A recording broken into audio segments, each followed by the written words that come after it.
Hi, I'm Will Bryant, artist, designer, and illustrator based in Austin, Texas. And this is my daughter, Holly. Today we're going to do a project called Linework Pattern Play, which is all about experimenting with line work and mark making, having fun, making squiggles, wiggles, wavy lines, seeing how color overlaps to create new color. Our first step, get our piece of paper. We've got a mixed media pad from Creatology. I like to tear it out of the pad.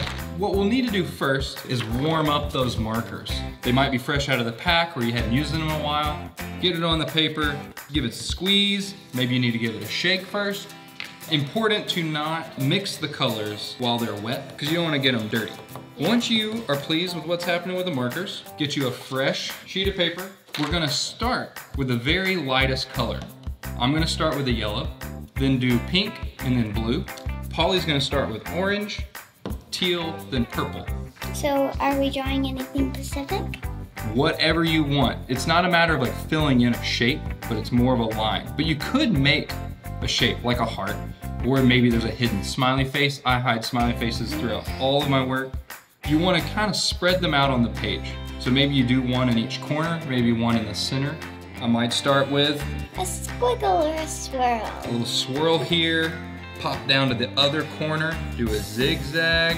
I'm giving even pressure, a little bit of a squeeze, keeping that flush to the paper. You can vary so that it has like a different texture or a different line quality.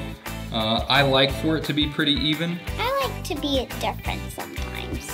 Once that dries, which it takes just a few seconds with these dot markers from Creatology, you start going over that color that you already did. And you start to see some really nice things happening with the overlay. You could draw the same shape on top of another one. I like to do something different. Ooh. So it crosses and overlaps in different points. You immediately will see the interaction of the color. So I did a swirl up here in yellow.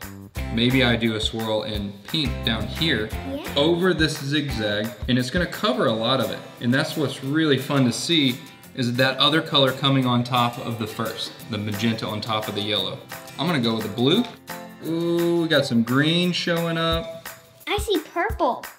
Yeah, the blue hits the pink and makes purple. And I see orange, and the yellow hits the pink. Very nice. And as we're wrapping up here, you could add more yellow. If you're not liking what's happening, you know, maybe there's too much negative space, you could introduce some of the same colors that you were using before. There's no recipe to follow. It's kind of whatever feels good. This is my finished piece from the project that we like to call Linework Pattern Play. And this is my finished piece. Made by Will. Made by Polly.